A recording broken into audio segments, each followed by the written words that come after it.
സ്വന്തം ഭർത്താവ് യേശുവിനെ തള്ളിപ്പറയാത്തതുകൊണ്ട് മൃഗീയമായി കൊല്ലപ്പെടുന്നതിന് ദൃക്സാക്ഷിയാകേണ്ടി വന്ന ഒരു സ്ത്രീ. മാത്രവുമല്ല, തൻ്റെ ഭർത്താവിൻ്റെ ചേതനയറ്റ രക്തം പുരണ്ട ആ മൃതശരീരം സ്വന്തം സാരി അഴിച്ച് അതിനകത്ത് പൊതിഞ്ഞു കെട്ടി വലിച്ചുകൊണ്ട് ഏകയായി നീങ്ങേണ്ടി വന്ന ഒരു യുവതിയുടെ കഥ. ഇന്ത്യയിലെ ഛത്തീസ്ഗഡ് സംസ്ഥാനത്ത് ആദിവാസികൾക്കിടയിൽ പ്രവർത്തിക്കുന്ന മിഷണറിമാർ നേരിടേണ്ടി വരുന്ന പീഡനങ്ങളെക്കുറിച്ച് ഇന്ത്യയും ലോകവും മുഴുവൻ ചർച്ച ചെയ്യുന്ന ഒരു കാലഘട്ടമാണിത്. പ്രത്യേകിച്ച് മലയാളികളായ 2 കന്യാസ്ത്രീകൾ മതപരിവർത്തനത്തിൻ്റെയും മനുഷ്യക്കടത്തിൻ്റെയും പേരിൽ ജയിലിൽ കിടക്കേണ്ടി വരുന്ന ഈ സാഹചര്യത്തിൽ ഛത്തീസ്ഗഡിൽ കൊല്ലപ്പെട്ട ഒരു യുവ സുവിശേഷകന്റെ ഭാര്യ തൻ്റെ അനുഭവങ്ങൾ ഹാലലിയായോട് വിവരിക്കുന്നു. ഒരാഴ്ച മുൻപാണ് ഞാൻ ഛത്തീസ്ഗഡ് സന്ദർശിച്ചത്.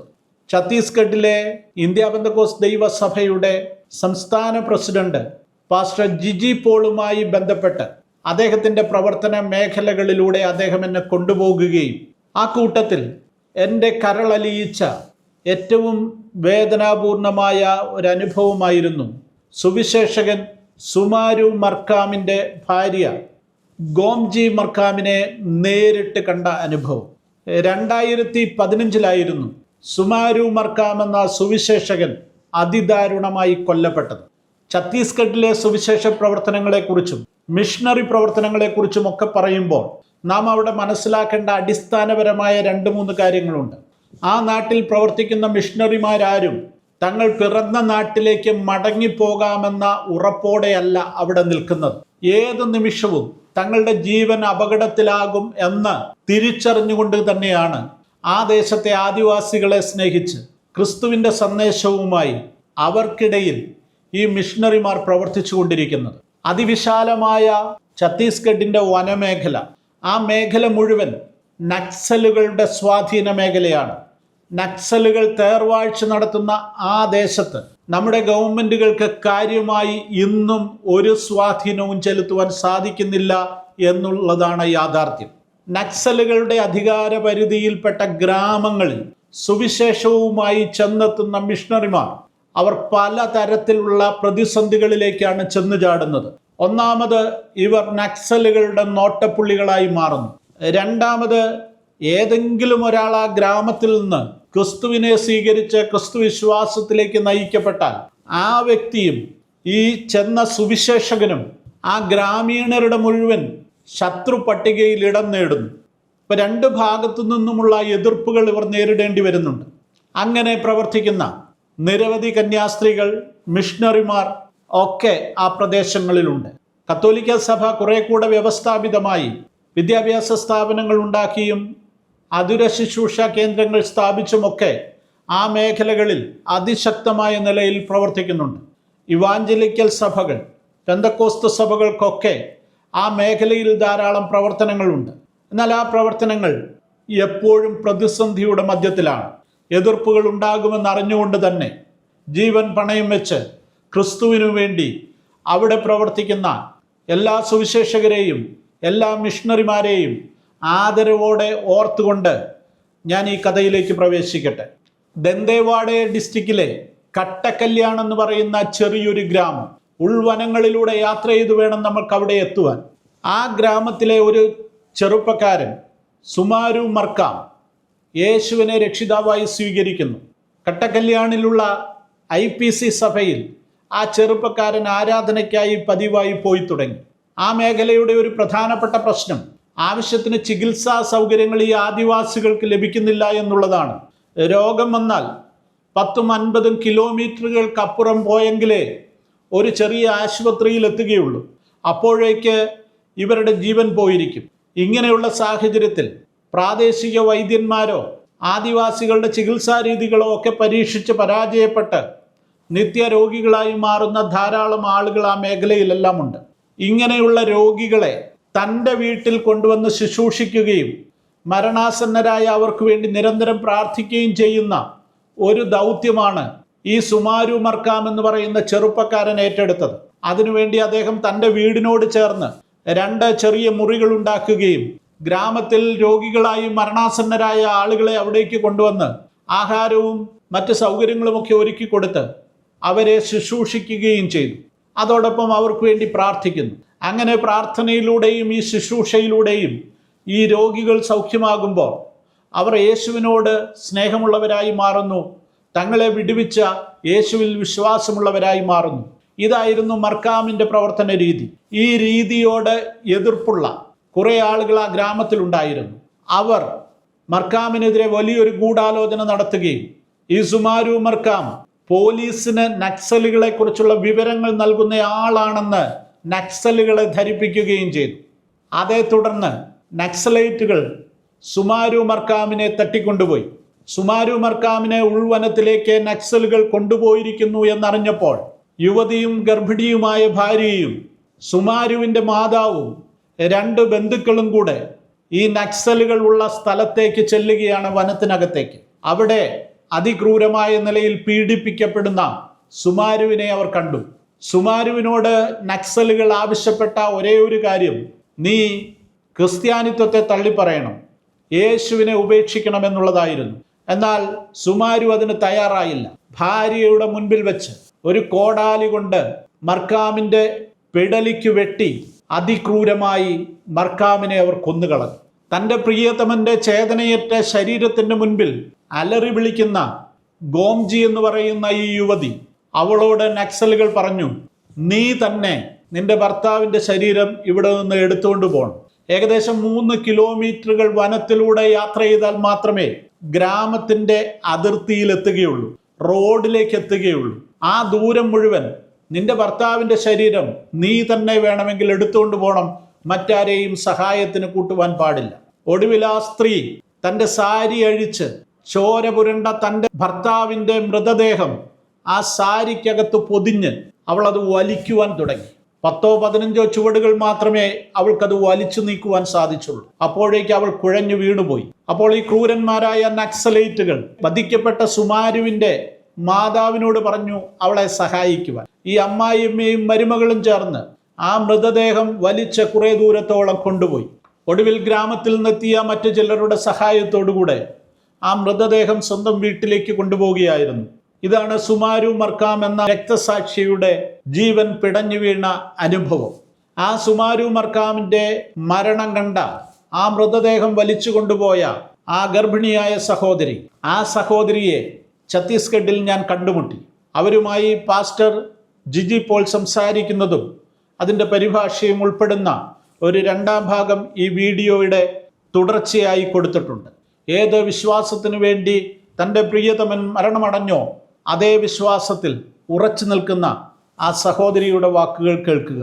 അതോടൊപ്പം കട്ടക്കല്യാൺ എന്ന് പറയുന്ന ഈ സുമാരുവിൻ്റെ ലോക്കൽ സഭ, സുമാരുവിൻ്റെ മരണത്തോടെ അത് തകർന്നു പോകേണ്ടതായിരുന്നു. എന്നാൽ അവിടെയുള്ള വിശ്വാസികൾ ഇന്നും അവിടെ ഉറച്ചു നിൽക്കുന്നു. ആ സഭയിലും ഞാൻ സന്ദർശനം നടത്തി. അവിടുത്തെ വിശ്വാസികളോടൊന്നിച്ച് അവിടെ സഭാ ശുശ്രൂഷകൻ കൂടെയായ പാസ്റ്റർ ജിജി പോൾ പറയുന്ന വാക്കുകളും ഈ വീഡിയോയുടെ അവസാനത്തിൽ കൊടുത്തിട്ടുണ്ട്. ദയവായി അതും കാണുക. ഈ രക്തസാക്ഷിയുടെ ചരിത്രം നമ്മൾ കാണുമ്പോൾ ഇന്ത്യയിലെ ആദിവാസി മേഖലയിൽ, ഗ്രാമീണ മേഖലയിലൊക്കെ ജീവൻ പണയം വെച്ച് പ്രവർത്തിക്കുന്ന മിഷണറിമാരെ പ്രാർത്ഥനയിൽ ഓർക്കുക. അവരെ തകർത്ത് കളയുവാൻ, അവരെ ഇല്ലാതാക്കുവാൻ പല ശക്തികൾ പ്രവർത്തിച്ചു കൊണ്ടിരിക്കുകയാണ്. എങ്കിലും ക്രിസ്തുവിൻ്റെ സന്ദേശവുമായി അപകടങ്ങളെ ഭയക്കാതെ മുന്നോട്ട് പോകുന്ന ഈ മിഷണറി വര്യന്മാരുടെ ജീവിതം നമ്മുടെ മുൻപിൽ വലിയ വെല്ലുവിളി ഉയർത്തുന്നുണ്ട്. അവരെ പ്രാർത്ഥനയിൽ ഓർക്കുക, അവർക്ക് ആവശ്യമായ കൈത്താങ്ങൽ കൊടുക്കുക. ദൈവം നമ്മെ എല്ലാവരെയും സഹായിക്കുമാറാകട്ടെ. Praise the Lord. ഞാനിപ്പോൾ ഛത്തീസ്ഗഡിലെ ഗീതം എന്ന് പറയുന്ന സ്ഥലത്ത് 2015 ജനുവരി മാസം 24-ാം തീയതി നക്സലുകളാൽ വധിക്കപ്പെട്ട സുമാരു മർക്കാം എന്ന് പറയുന്ന ആ സഹോദരൻ്റെ ഭാര്യയുടെ കൂടെയാണ് ഇപ്പോൾ ഞാനിവിടെ ഇരിക്കുന്നത്. ഈ സംഭവം കർത്താവിൻ്റെ വേലയ്ക്ക് വേണ്ടി ഈ ഒരു കുടുംബം ശക്തമായി നിന്നത് മുഖാന്തരമായി സംഭവിച്ച അതിദാരുണമായ ഒരു സംഭവമായിരുന്നു അത്. കട്ടക്കല്യാൺ എന്ന് പറയുന്ന ഉൾഗ്രാമത്തിൽ കർത്താവിന് വേണ്ടി വളരെ ശക്തമായി നിന്ന ഒരു കുടുംബമാണ് ഈ സുമാരു മർക്കാം എന്ന് പറയുന്ന സഹോദരനും അദ്ദേഹത്തിൻ്റെ ഭാര്യയും. ഇവർക്ക് കർത്താവ് കൊടുത്ത 3 മക്കളും. ആ സഹോദരൻ തൻ്റെ ഭവനത്തിനടുത്തായിട്ട് ആ ഗ്രാമത്തിൽ തന്നെ ഒരു 2 റൂമുകൾ പണിത് അവിടെ രോഗികളെ കൊണ്ടുവന്ന് താമസിപ്പിച്ച് അവർക്ക് ആഹാര ക്രമീകരണങ്ങൾ ചെയ്ത് അവർക്ക് വേണ്ടി പ്രാർത്ഥിച്ച് അവർ സൗഖ്യമാകുന്നിടം വരെ അവരെ അവിടെ പാർപ്പിക്കുകയും അവർക്ക് വേണ്ടി പ്രാർത്ഥിക്കുകയും ചെയ്ത് വളരെ ആത്മാർത്ഥമായി കർത്താവിന് വേണ്ടി ശുശ്രൂഷിച്ചു കൊണ്ടിരുന്ന, കർത്താവിന് വേണ്ടി നിന്ന ഒരു സഹോദരനായിരുന്നു ബ്രദർ സോമാരു മർക്ക. എന്നാൽ സുവിശേഷ വിരോധികൾ അദ്ദേഹത്തെ ലക്ഷ്യമിട്ടു. പല പ്രാവശ്യം അദ്ദേഹത്തെ പഞ്ചായത്തിൽ വിളിച്ച് അദ്ദേഹത്തെ ഉപദ്രവിച്ചു. 2 പ്രാവശ്യം പഞ്ചായത്ത് കൂടി വളരെ ദാരുണമായി അദ്ദേഹത്തെ മർദ്ദിക്കുകയുണ്ടായി. അതിനുശേഷം 2012 അവിടെ സുവിശേഷ വിരോധികൾ ആരാധന നടന്നുകൊണ്ടിരിക്കുമ്പോൾ 4 സൈഡിൽ നിന്നും ആരാധന നടന്നുകൊണ്ടിരുന്ന ക്വാർട്ടർ വളഞ്ഞു അദ്ദേഹത്തെ അപായപ്പെടുത്തുവാൻ വേണ്ടി കടന്നു വന്നു. എന്നാൽ ഞാൻ അവിടെ ഉണ്ടായിരുന്നു, ഞാൻ ആരാധന ലീഡ് ചെയ്തുകൊണ്ടിരിക്കുകയായിരുന്നു, സങ്കീർത്തനം വായിച്ച് ശുശ്രൂഷിച്ചുകൊണ്ടിരുന്ന സമയത്താണ് അവർ വരുന്നത്. ആ സഹോദരനെ ഞങ്ങൾ അവിടെ നിന്ന് മാറ്റി അദ്ദേഹത്തെ ബാത്റൂമിൽ കയറി ഒളിപ്പിച്ച് തരുന്നതിന് ശേഷം ആ ഗ്രാമക്കാരോട് സംസാരിക്കാൻ, ഈ വന്ന സുവിശേഷ വിരോധികളോട് സംസാരിക്കാനായി ഞാൻ ഇറങ്ങി വെളിയിൽ ചെന്നു. അന്ന് വളരെ ദാരുണമായി ആ സുവിശേഷ വിരോധികൾ എന്നെ മർദ്ദിച്ചു. ഞാൻ ഏകദേശം അവരുടെ മർദ്ദനം അനുഭവിച്ച് 4-5 ദിവസത്തോളം ഞാൻ ബെഡിലായിരുന്നു. അന്ന് അവരുടെ ആ ക്രൂരത, പാസ്റ്റർ സോമാരുവിനോടുള്ളതായിരിക്കുന്ന ആ ദേഷ്യം എന്തെന്നുള്ളത് ഞങ്ങൾക്ക് മനസ്സിലാക്കുവാനായിട്ട് അന്ന് ഞങ്ങൾക്ക് സാധിച്ചു. എന്നാൽ അങ്ങനെ ഒരു അടിയും പ്രശ്നങ്ങളും ആ ഒരു സംഘടന അവിടെ നടന്ന സ്ഥിതിക്ക് അത് പോലീസ് കേസാകുകയും പോലീസ് ആ വിഷയത്തിൽ ഇടപെട്ട് ഇനിയും മേലാൽ അവിടെയുള്ള ആരാധനയ്ക്കൊരു വിഘ്നം ഉണ്ടാക്കുകയില്ല എന്ന് ഗ്രാമക്കാരെ കൊണ്ട് എഴുതി വെപ്പിക്കുകയും ചെയ്തത് മുഖാന്തരമാണ് ഇന്ന് നമ്മുടെ ആരാധന അവിടെ സൗകര്യമായി നടന്നുകൊണ്ടിരിക്കുന്നത്. കാരണം ആ സഭയിൽ ഗവൺമെൻറ് ജോലിക്കാരായ ചില വിശ്വാസികളുണ്ട്. അപ്പോൾ അവർക്കുള്ള ആരാധനാ സ്വാതന്ത്ര്യം നഷ്ടപ്പെടുത്താൻ ഗവൺമെൻറ്റിന് സാധിക്കുകയില്ലാത്തതിനാൽ അവർക്ക് വേണ്ടി സംസാരിച്ചാണ് നമ്മുടെ ആരാധന ഇന്ന് അവിടെ നടന്നുകൊണ്ടിരിക്കുന്നത്. എന്നാൽ സുവിശേഷ വിരോധികളുടേതായിരിക്കുന്ന ലക്ഷ്യം അവർ മാറ്റിയിരുന്നില്ല. അവർ ശക്തമായി സോമാരുവിനെ അപായപ്പെടുത്തണം എന്ന് തന്നെ അവർ തീരുമാനിച്ചു. അതിനുശേഷമാണ് 2015 ഒരു കള്ളക്കേസ് ഉണ്ടാക്കി, അതായത് അദ്ദേഹത്തെ കുടുക്കുവാൻ വേണ്ടിയുള്ളതായിരിക്കുന്ന ഒരു കെണി അവരുണ്ടാക്കി അദ്ദേഹത്തെ ആ കെണിയിൽപ്പെടുത്തുകയും അതിനുശേഷം നക്സൽസിൻ്റെ അടുത്ത് അദ്ദേഹത്തിനെതിരെ ആരോപണം പറയുകയും അങ്ങനെ നക്സൽ അദ്ദേഹത്തെ എടുത്തുകൊണ്ട് പോയി അപായപ്പെടുത്തുകയുമാണ്, അദ്ദേഹത്തെ വധിക്കുകയുമാണ് ചെയ്തത്. സുവിശേഷ വിരോധികൾ നേരിട്ട് ചെയ്യുവാൻ സാധിക്കാഞ്ഞതായ ഒരു കാര്യം, നക്സലിനെ കൂട്ടുപിടിച്ചുകൊണ്ട് അവരുടെ അടുക്കൽ കള്ള ആരോപണങ്ങൾ കൊടുത്ത് കള്ള കേസ് അവരുണ്ടാക്കി നക്സലുകളെയും കൊണ്ട് അത് ചെയ്യിക്കുകയാണ് ഉണ്ടായത്. എന്നാൽ ആ സഹോദരനെ വധിക്കുന്ന സമയത്ത് 2015 ജനുവരി മാസം 24-ാം തീയതി അവരെ 23-ാം തീയതി രാത്രി അദ്ദേഹത്തെ എടുത്തുകൊണ്ട് പോയി 24-ാം തീയതി വൈകിട്ടായപ്പോഴാണ് ആ സഹോദരനെ കൊല്ലുന്നത്. കൊല്ലുന്ന സമയത്ത് ഈ സഹോദരിയും ഈ സഹോദരിയുടെ ജ്യേഷ്ഠത്തിയും ആ സഹോദരൻ്റെ, അതായത് മരണപ്പെട്ട സഹോദരൻ്റെ മാതാവും ഒരു സഹോദരനും, അങ്ങനെ 4 പേര് നോക്കി നിൽക്കെയാണ് ആ സഹോദരനെ വധിക്കുന്നത്. ആ സഹോദരനെതിരെ ഉണ്ടായിരുന്ന 2 ആരോപണങ്ങളാണ്. 1, അദ്ദേഹത്തിന് പോലീസുമായി ബന്ധമുണ്ട്. 2, അദ്ദേഹം യേശുവിനെ ആരാധിക്കുന്നു, സുവിശേഷ പ്രവർത്തനം ചെയ്യുന്നു, ആളുകളെ ക്രിസ്തുവിലേക്ക് നയിക്കുന്നു.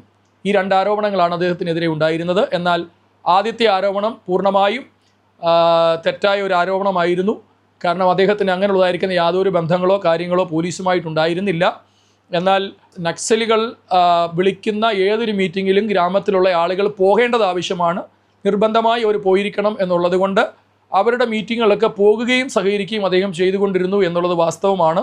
പക്ഷെങ്കിൽ അദ്ദേഹത്തിന് അവർക്കെതിരായിട്ടുള്ള എന്തെങ്കിലും ഒരു പ്രവർത്തനമോ അല്ലെങ്കിൽ പോലീസുമായിട്ടുള്ള ബന്ധങ്ങളോ അങ്ങനെയുള്ളതായിരിക്കുന്ന ഒരു കാര്യങ്ങളും ഉണ്ടായിരുന്നില്ല. എന്നാൽ 2ാമത്തെ ആരോപണം എന്ന് പറയുന്ന സുവിശേഷ പ്രവർത്തനം, യേശുവിനെ ആരാധിക്കുന്നു, യേശുവിനെക്കുറിച്ച് ജനങ്ങളോട് പറയുന്നു, ജനങ്ങളെ സുവിശേഷത്തിലേക്ക് ആകർഷിക്കുന്നു, യേശുവിങ്കിലേക്ക് ആകർഷിക്കുന്നു എന്നുള്ളതായിരിക്കുന്ന ആരോപണമാണ് അദ്ദേഹത്തിനെതിരെ ഉണ്ടായിരുന്ന ഏറ്റവും വലിയ ആരോപണം. ആ ആരോപണം സത്യമായിരുന്നു. ആരോപണം സത്യമെന്ന് പറഞ്ഞാൽ അദ്ദേഹം യേശുവിനെ ആരാധിക്കുന്നു, ജനങ്ങളോട് യേശുവിനെക്കുറിച്ച് പറയുന്നു, അദ്ദേഹം തന്നെ ഒരു 2 റൂം പണിത് അവിടെ രോഗികളെ കൊണ്ടുവന്നിട്ട് പ്രാർത്ഥിച്ച് അവർ സൗഖ്യമാകുന്നു, അങ്ങനെ ജനം യേശുവിങ്കിലേക്ക് കടന്നു വരുന്നു. അത് നിർത്തണം എന്ന് അദ്ദേഹത്തോട് ആവശ്യപ്പെട്ടു. അദ്ദേഹം പറഞ്ഞു, ഞാൻ ഒരിക്കലും യേശുവിനെ ഉപേക്ഷിക്കുകയില്ല, യേശുവിനെ തള്ളിപ്പറയാൻ എനിക്ക് പറ്റുകയില്ല, കാരണം യേശുവിനെ രക്ഷിച്ചു, യേശു ഇന്ന് അനേകരെ രക്ഷിക്കുന്നു, അതുകൊണ്ട് ഞാൻ യേശുവിന് വേണ്ടി നിൽക്കും. യേശുവിനെ ഉപേക്ഷിക്കത്തില്ല എന്ന് പറഞ്ഞ ഒരൊറ്റ കാരണത്താൽ അദ്ദേഹത്തെ അവർ ഉപദ്രവിപ്പാനായിട്ട് തുടങ്ങി. ഈ സഹോദരിയുടെ മുൻപിൽ വെച്ച് തന്നെ അദ്ദേഹത്തെ ഉപദ്രവിച്ചു. അദ്ദേഹത്തിൻ്റെ ശരീരം മുഴുവൻ ബ്ലേഡ് കൊണ്ട് പോന്തി മുറിവ് വരുത്തുന്നത് പോലെ മുറിവ് വരുത്തി. അദ്ദേഹത്തിൻ്റെ ഒരു കാത് അവർ അറുത്തുമാറ്റി. അതിനുശേഷം മഴ കൊണ്ട് അദ്ദേഹത്തിൻ്റെ പെടലിക്ക് വെട്ടി പെടലി മുറിച്ചു. ഈ സമയത്ത് അദ്ദേഹം മരിച്ച് വീഴുന്ന ആ സമയത്ത് അദ്ദേഹം നാവെടുത്ത് സംസാരിച്ചത് തൻ്റെ ഭാര്യയോടാണ്.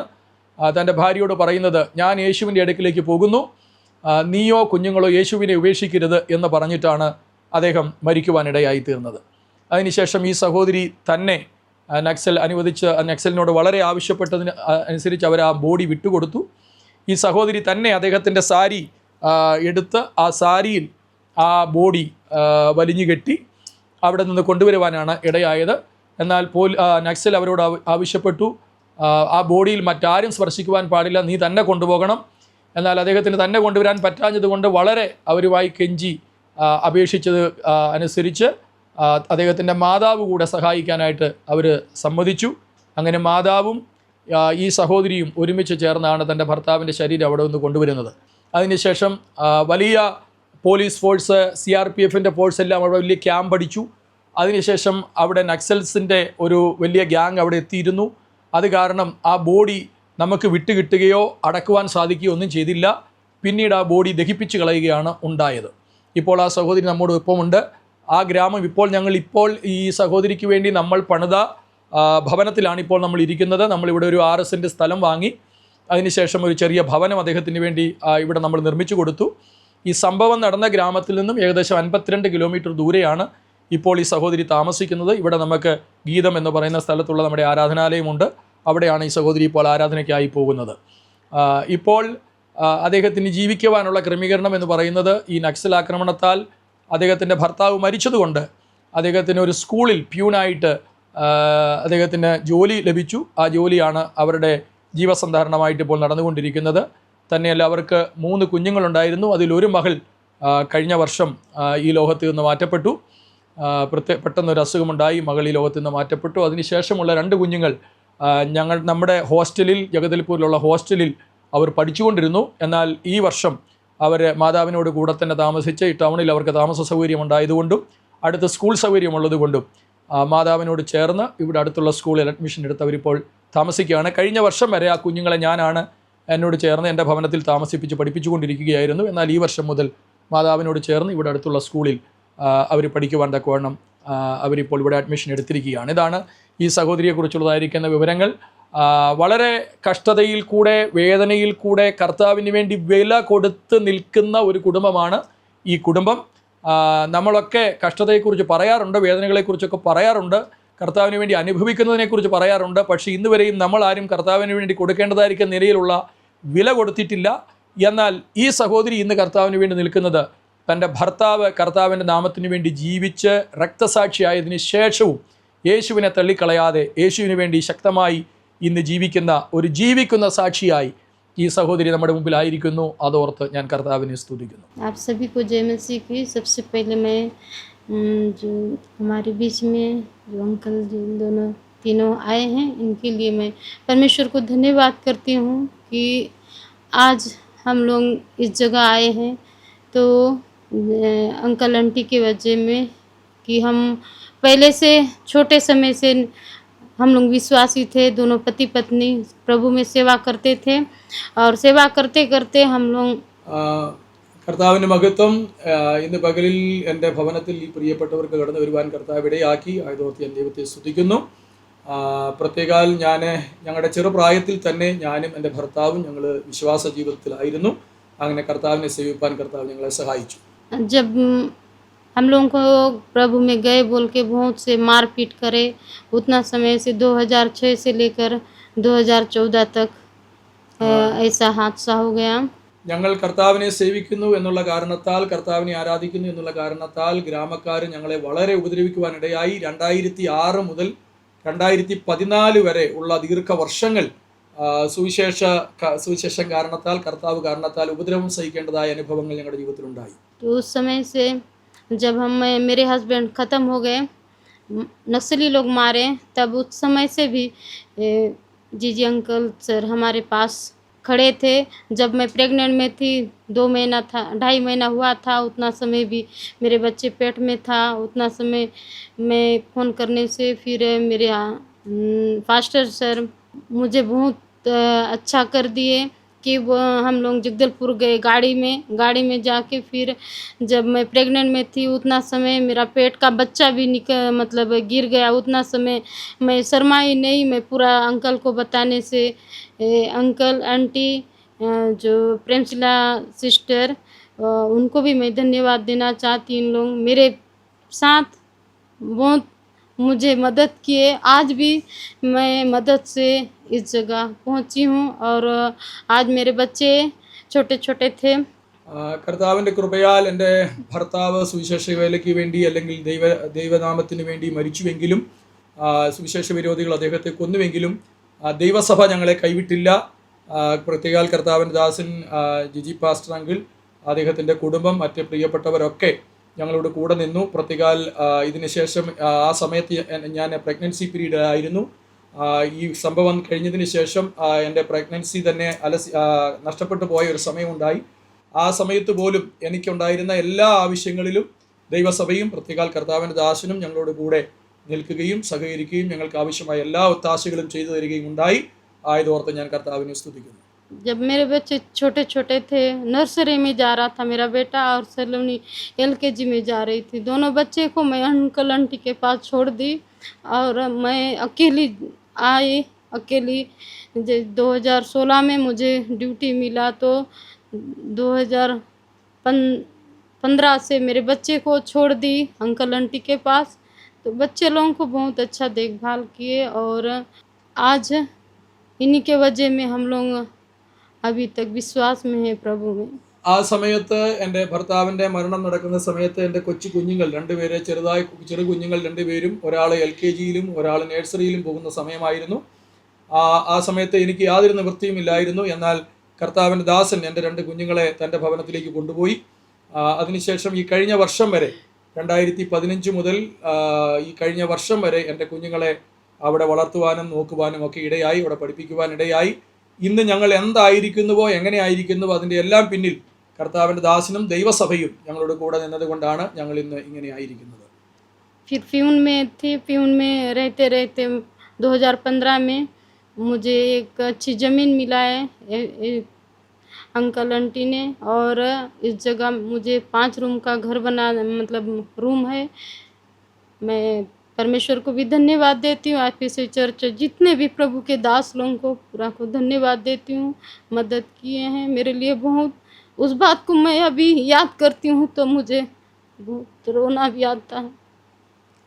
ഞാൻ എൻ്റെ കുഞ്ഞുങ്ങളെ അവിടെ കൊണ്ടുപോയി പഠിപ്പിക്കുക മാത്രമല്ല, ഈ ടൗണിൽ എനിക്ക് ഒരല്പം സ്ഥലം വാങ്ങി തരുവാനും 5 റൂം ഉള്ളതായിരിക്കുന്ന ഒരു ഭവനം എനിക്ക് വേണ്ടി പണിതു തരുവാനും ദൈവസഭ കരുണ കാണിച്ചു. ദൈവസഭ അതിനുവേണ്ടി പ്രവർത്തിച്ചു. ആയതോർത്ത് ഞാൻ കർത്താവിനെ സ്തുതിക്കുന്നു. ദൈവം എന്നെ നടത്തിയ വിധങ്ങളെ ഓർക്കുമ്പോൾ, എൻ്റെ ഭർത്താവ് മരിച്ചതിന് ശേഷമാണെങ്കിൽ ഇതുവരെ ദൈവം കൊണ്ടുവന്ന വിധങ്ങൾ ഓർക്കുമ്പോൾ നന്ദിയോടെ എൻ്റെ കണ്ണ് നിറയുന്നു. ഞാൻ കർത്താവിനെ സ്തുതിക്കുന്നു. आज भी हम लोग परमेश्वर में रहते हैं तो आज भी हमारे लिए आप लोग सभी लोग प्रार्थना करें कि आगे भी परमेश्वर को छोड़ के कहीं नहीं जाए. ഇപ്പോഴും ഞങ്ങൾ വിശ്വാസ ജീവിതത്തിൽ ഉറച്ചു തന്നെ നിൽക്കുന്നു. ഞങ്ങൾക്ക് വേണ്ടി പ്രാർത്ഥിക്കുക. ഞങ്ങളെന്നും കർത്താവിന് വേണ്ടി നിൽക്കാൻ, കർത്താവിൻ്റെ സാക്ഷിയായി നിൽപ്പാൻ ദൈവമക്കളുടെ എവിടെയും പ്രാർത്ഥന ചോദിക്കുന്നു. കട്ടക്കല്യാണിലെ IPC സഭയിലെ അംഗങ്ങളോടൊപ്പം നിൽക്കുകയാണ്. അവിടുത്തെ സഭയെക്കുറിച്ച് പാസ്റ്റർ ജിജി പോൾ സംസാരിക്കുന്നത് കൂടെ കേൾക്കുക. Praise the Lord. ഞങ്ങളിപ്പോൾ ഉള്ളത് ദന്തവാഡ ഡിസ്ട്രിക്റ്റിൽ കട്ടക്കല്യാൺ എന്ന് പറയുന്ന സ്ഥലത്തുള്ള IPC ചർച്ചിലെ വിശ്വാസികളോട് ചേർന്നാണ്. കഴിഞ്ഞ 2006 മുതൽ ഈ സഭയുടെ ശുശ്രൂഷകനായിരിക്കാൻ ദൈവം എന്നെ സഹായിച്ചു കൊണ്ടിരിക്കുന്നു. ഇവിടെയാണ് 2015 ഒരു വിശ്വാസി സഹോദരനെ നക്സലുകളും സുവിശേഷ വിരോധികളും കൂടി കൊല്ലുവാനിടയായത്. സൊമാരു മർക്കാം എന്ന് പറയുന്ന സഹോദരൻ്റെ മരണം നടന്നത് ഈ കട്ടക്കല്യാൺ എന്ന് പറയുന്ന ഈ സ്ഥലത്താണ്. അവിടെയുള്ള ദൈവമക്കളാണ് ഇപ്പോൾ ഈ കാണുന്നത്. എന്നാൽ 2015 ശേഷം ഏകദേശം 8 കുടുംബങ്ങളിലെ ദൈവമക്കൾക്ക് ആരാധനയ്ക്ക് പങ്കെടുക്കുവാൻ സാധിക്കുന്നില്ല. അവരെ ഗ്രാമവാസികൾ ആരാധനയ്ക്ക് പോകാൻ സമ്മതിക്കാതെ അവരെ ഇങ്ങനെ വിലക്കി വച്ചിരിക്കുകയാണ്. എന്നാൽ അവർ അവരുടെ വീടുകളിൽ വേദപുസ്തകം വായിക്കുകയും പ്രാർത്ഥിക്കുകയും ദൈവത്തെ ആരാധിക്കുകയും ഒക്കെ ചെയ്തുകൊണ്ടിരിക്കുന്നു. ബാക്കിയുള്ള ദൈവമക്കളെയാണ് ഇവിടെ കാണുന്നത്. ഇതിൽ കൂടുതൽ ആളുകളും ഈ ഗ്രാമക്കാരല്ല, ഇവിടെ വന്ന് ജോലി ചെയ്യുന്ന ആളുകളാണ്. ഗ്രാമക്കാരായ ആളുകളെയാണ് ഇവിടെ ആരാധനയ്ക്ക് വരുവാനായി തടഞ്ഞു വച്ചിരിക്കുന്നത്. അപ്പോൾ തന്നെ ഇവിടെ ഞങ്ങളോട് ഒരുമിച്ചുള്ള ഈ സഹോദരങ്ങളിൽ ഈ ഒരു പിതാവിനെ നിങ്ങൾക്ക് കാണാം. ഈ പിതാവിൻ്റെ മകൻ ചില വർഷങ്ങൾക്ക് മുൻപ് മരിക്കുവാനിടയായി. അദ്ദേഹത്തിന് 3 മക്കളാണ്, 2 ആൺമക്കളും 1 മകളുമാണുള്ളത്. അതിലൊരു മകൻ മരിച്ചപ്പോൾ ഈ ഗ്രാമത്തിൽ ബോഡി അടക്കുവാൻ സമ്മതിക്കാതെ വലിയ പ്രശ്നമുണ്ടായി. അതിനുശേഷം ബോഡി അടക്കുന്ന സമയത്ത് അദ്ദേഹത്തിൻ്റെ സ്വന്തം വസ്തുവിൽ ബോഡി അടക്കുവാനുള്ളതായ ഒരു ക്രമീകരണം വളരെ ബഹളങ്ങൾക്ക് ശേഷം ലഭിച്ചു. അന്ന് അദ്ദേഹത്തിൻ്റെ മകൻ്റെ ബോഡി അടക്കാൻ വേണ്ടി കുഴി കുത്തിയത് സ്വന്തം പിതാവും ഇദ്ദേഹത്തിൻ്റെ ഇളയ പുത്രനും കൂടെ ചേർന്നാണ്. അല്ലാതെ മറ്റൊരു വ്യക്തിയെ പോലും കുഴി കുത്താൻ ഈ ഗ്രാമക്കാരെ സമ്മതിച്ചില്ല. ഇദ്ദേഹവും ഇദ്ദേഹത്തിൻ്റെ ഇളയ മകനും ചേർന്നാണ് കുഴി കുത്തി സ്വന്തം മകൻ്റെ ബോഡി അടക്കുവാനിടയായത്. വളരെ പ്രതികൂലമുള്ള, വളരെ പ്രയാസമുള്ള ഒരു സ്ഥലമാണ് ഈ കട്ടക്കല്യാൺ എന്ന് പറയുന്നത്. ഏറ്റവും കൂടുതൽ നക്സലി പ്രവർത്തനമുള്ള ഒരു സ്ഥലമാണിത്. പകൽ പോലും അവർ വന്ന് ആളുകളെ കൊല്ലുന്ന അനുഭവങ്ങൾ ഇവിടെ ഉണ്ടായിട്ടുണ്ട്. എന്നാൽ കഴിഞ്ഞ 2006 മുതൽ ഈ സഭയുടെ ശുശ്രൂഷകനായിരിക്കാൻ ദൈവം എന്നെ സഹായിച്ചു കൊണ്ടിരിക്കുന്നു. ഇവിടെ വെച്ചാണ് 2012 ഞാൻ വളരെ ദാരുണമായി മർദ്ദിക്കപ്പെടുവാനിടയായി തീർന്നത്. എന്നാൽ ആ സംഭവങ്ങളൊക്കെ ഉണ്ടായിട്ടും ഈ ദൈവമക്കളെ സ്നേഹിച്ച് ഈ ദൈവമക്കൾ ദൈവസന്നിധിയിൽ നിൽക്കണമെന്നുള്ള ആഗ്രഹത്തോടെ ഞങ്ങൾ ഒരുമിച്ച് ദൈവത്തെ ആരാധിച്ചു കൊണ്ടിരിക്കുന്നു. 8 കുടുംബങ്ങളിലെ ദൈവമക്കൾ ഇപ്പോൾ ആരാധനയ്ക്ക് വരാൻ പറ്റാതെ ഭാരപ്പെട്ടുകൊണ്ടിരിക്കുന്നു. അവർ ഇന്ന് പകലും ഇവിടെ ആരാധന നടക്കുമ്പോൾ അവരുടെ ഭവനങ്ങളിൽ പ്രാർത്ഥിച്ചു കൊണ്ടിരിക്കുന്നവരാണ്. അപ്പോൾ അവരെ ഓർത്ത് പ്രത്യേകാൽ പ്രാർത്ഥിക്കുക. ഏകദേശം 46 സ്നാനപ്പെട്ട ദൈവമക്കൾ ഈ ഗ്രാമത്തിൽ നമുക്കുണ്ട്. എന്നാൽ എല്ലാവർക്കും ഒരുമിച്ച് വന്ന് ആരാധിക്കുവാൻ പറ്റാത്ത ഒരു സാഹചര്യമായിരിക്കുന്നു. ഇവിടെ സഭാഗോള് പണിയുവാൻ ഞങ്ങളൊരു 12 സെൻറ്റ് സ്ഥലം വാങ്ങിയിട്ടിട്ടുണ്ട്. പക്ഷേ അതിലേക്ക് പ്രവേശിക്കുവാൻ പോകും സാധിക്കാതെ ആ സ്ഥലമായിരിക്കുന്നു. അതുകൊണ്ട് ഇവിടെയുള്ള ദൈവമക്കളെ ഓർത്ത് പ്രാർത്ഥിക്കണം. പ്രത്യേകാൽ ഈ പ്രതികൂലങ്ങൾ, പ്രതിസന്ധികളൊക്കെ നടന്നപ്പോൾ ഞങ്ങളുടെ ഈ മുമ്പിലുള്ള ഈ സഹോദരി ഇവിടെ നേഴ്സായിട്ട് വർക്ക് ചെയ്യുന്ന ഒരു സഹോദരിയാണ്. അദ്ദേഹത്തിൻ്റെ മകനാണ് ഈ കൂടെ നിൽക്കുന്നത്.